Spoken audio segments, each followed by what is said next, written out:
4-5 জনের একটি দল ওত পেতে আছে একজন জনপ্রিয় সংসদ সদস্যকে দুনিয়া থেকে সরিয়ে দিতে। এই খবর পুলিশ জানিয়েছে সেই সংসদ সদস্যকে। এমনকি পরিচয় না জানা একজন মানুষ পুলিশের মাধ্যমে কথা বলেন সংসদ সদস্যের সঙ্গে। আমি হুমকির তথ্য পেয়েছি, রাষ্ট্রযন্ত্র আমাকে বাঁচিয়ে রাখতে চায় কিনা সেই প্রশ্ন এখন দেখা দিয়েছে। আমি থানায় জিডি করার আগে আইন শৃঙ্খলা রক্ষাকারী বাহিনীর উচিত ছিল যারা হুমকি দিয়েছে তাদের খুঁজে বের করে আইনের আওতায় নিয়ে আসা, কারণ তাদের কাছ থেকে আমি হুমকির তথ্য পেয়েছি। রাষ্ট্রযন্ত্র আমাকে বাঁচিয়ে রাখতে চায় কিনা সেই প্রশ্ন এখন দেখা দিয়েছে। কোনো প্রোটেকশনই দিতে পারি নাই। আর আমার বিষয়টা এরকম হয়েছে যে এই পুলিশের ভূমিকা দেখে মনে হইতেছে যে পুলিশ মনে হইতেছে যে একটা অপমৃত্যু রেকর্ড করার জন্য বসে আছে, যে আচ্ছা একটা মৃত্যু হয়েছে, নাইলে এই পর্যায়ে যাবে কেন। রাষ্ট্রযন্ত্র আমাকে বাঁচিয়ে রাখতে চায় না। আমি এদেশের জন্য, জনগণের জন্য কাজ করেছি, কিন্তু রাষ্ট্রযন্ত্র আমাকে বাঁচিয়ে রাখতে চায় না, কেননা আমি তাদের প্রতিপক্ষ হয়ে গিয়েছি বর্তমানে। কোন দিকে ইঙ্গিত করে এই কথাগুলো বলেছেন ব্যারিস্টার সুমন? দর্শক শ্রোতা, আপনারা যদি একটু মনোযোগ সহকারে শুনেন তাহলেই বুঝতে পারবেন।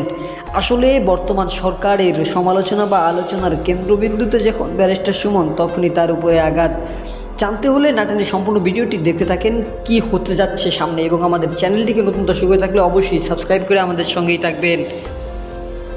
4-5 জনের একটি দল ওত পেতে আছে একজন জনপ্রিয় সংসদ সদস্যকে দুনিয়া থেকে সরিয়ে দিতে। এই খবর পুলিশ জানিয়েছে সেই সংসদ সদস্যকে। এমনকি পরিচয় না জানা একজন মানুষ পুলিশের মাধ্যমে কথা বলেন সংসদ সদস্যের সঙ্গে। জানান তিনিও ছিলেন ঘাতকদের দলে, তবে সংসদ সদস্যের ভক্ত হওয়ায় সেই ঘাতক বাঁচাতে চায় জনপ্রতিনিধিকে। কি শুনে মনে হচ্ছে না সিনেমার গল্প বলছি? না, এটি সিনেমা বা গল্প নয়। এই ঘটনা বাস্তবে ঘটেছে বলে দাবি করেছেন স্বতন্ত্র সংসদ সদস্য ব্যারিস্টার সৈয়দ সাইদুল হক সুমন। কি ঘটেছে তার সঙ্গে চলুন আলোচনা করি। আপনাদের সঙ্গে আছি আমি নাজমুল সাইদ। গত শনিবার সন্ধ্যার পর রাজধানীর শেরেবাংলা নগর থানায় একটি সাধারণ ডায়েরি করেন সংসদ সদস্য ব্যারিস্টার সাইদুল হক সুমন। সেখানে তিনি দাবি করেন চুনারুঘাট থানার ওসির কাছ থেকে তিনি জানতে পেরেছেন তাকে হত্যা করার জন্যে 4 থেকে 5 জনের অজ্ঞাতনামা একটি দল মাঠে নেমেছে। কিলিং মিশন ঘুরছে তাকে হত্যা করার জন্যে। এই অবস্থায় তিনি নিরাপত্তাহীনতায় ভুগছেন। নিরাপত্তাহীনতায় আগেও ভুগেছেন ব্যারিস্টার সুমন, তবে এবারের বিষয়টি তার কাছে ভিন্ন মনে হচ্ছে, কারণ তার থানার ওসি এসে তাকে ঘটনাটি জানিয়েছে এবং তথ্য প্রদানকারীর সঙ্গে মোবাইল ফোনে পুলিশ কথা বলে দিয়েছে। তিনি আইনের আশ্রয় নিয়েছেন, কারণ তিনি মনে করেন তার মৃত্যুর পর শোক প্রস্তাবের চেয়ে তিনি জীবিত থাকা অবস্থায় নিশ্চিত হতে চান কেন তাকে হত্যা করা হবে। তবে ব্যারিস্টার সুমন মৃত্যুকে ভয় পান না বলেও জানান। কিলিং মিশন তাড়া করার তথ্য যিনি দিয়েছেন তিনিও সম্ভাব্য আততায়ী দলের সদস্য ছিলেন। ব্যারিস্টার সুমন দাবি করেছেন সিলেটের মানুষ হিসেবে তাকে ভালোবেসে গোপন তথ্য জানিয়েছে সেই নাম ঠিকানা না জানা লোকটি। এমনকি বিরত থেকেছেন সুমনের ক্ষতি করা থেকেও। হবিগঞ্জ পুলিশের পাশাপাশি পুলিশ সদর দপ্তরও এই ঘটনার তদন্ত করছে বলে জানানো হয়েছে। তবে পরিকল্পনা ফাঁস হলেও 4 দিনেও রহস্যের জট খোলেনি। ব্যারিস্টার সুমন মনে করেন রহস্যের জট খোলার দায়িত্ব পুলিশের।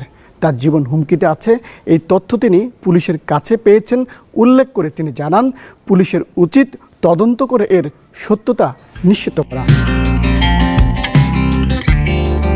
ব্যারিস্টার সুমন কথা বলেন গুছিয়ে। পেশায় তিনি আইনজীবী। গত নির্বাচনে আওয়ামী লীগ সরকারের একজন প্রতিমন্ত্রীকে বেশ ভালো ভোটের ব্যবধানে হারিয়ে এমপি হয়েছেন তিনি। সংসদেও নানা ইস্যুতে মুখর থাকেন। সরকারের রাসেলস ভাইপার ঢুকে গেছে, কিন্তু তা ধরার বেজি নেই। এই মন্তব্য করেও সম্প্রতি তিনি ভাইরাল। অবশ্য ভাইরাল হওয়া ব্যারিস্টার সুমনের জন্য ডাল ভাত। এমপি হওয়ার আগেও সামাজিক যোগাযোগ মাধ্যমে নানা ইস্যুতে সরব ছিলেন সুমন। মানবতা বিরোধী অপরাধের বিচারের জন্যে সরকার পক্ষের আইনজীবী ছিলেন এই ব্যারিস্টার। দুর্নীতির বিরুদ্ধে সবসময় তিনি সোচ্চার। এমনকি সাবেক আইজিপি বেনজির আহমেদের অডেল সম্পদ অর্জনের বিরুদ্ধেও ছিলেন সরব।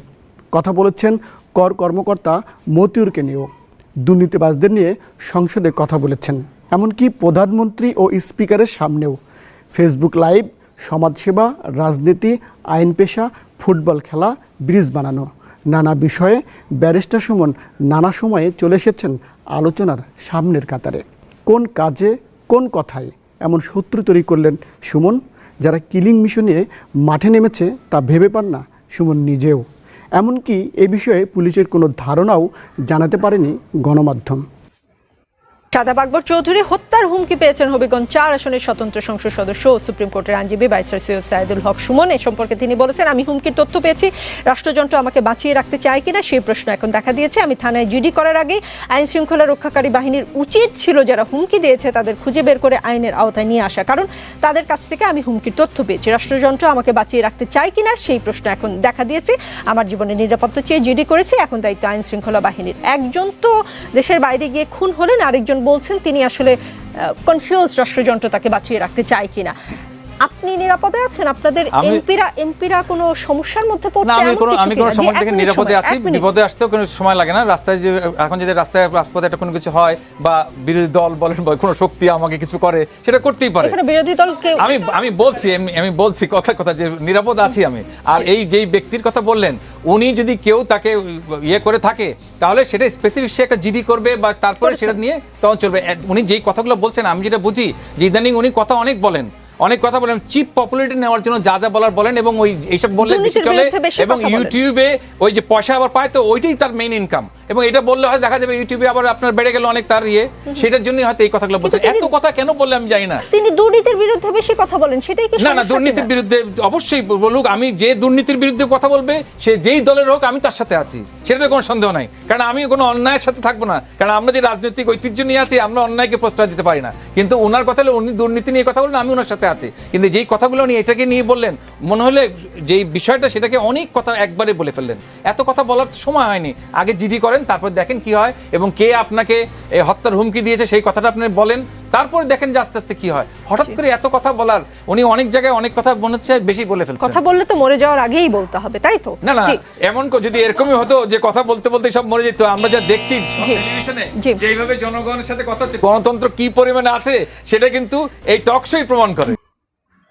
চট্টগ্রাম সব রাস্তাঘাট বন্ধ থাকবে।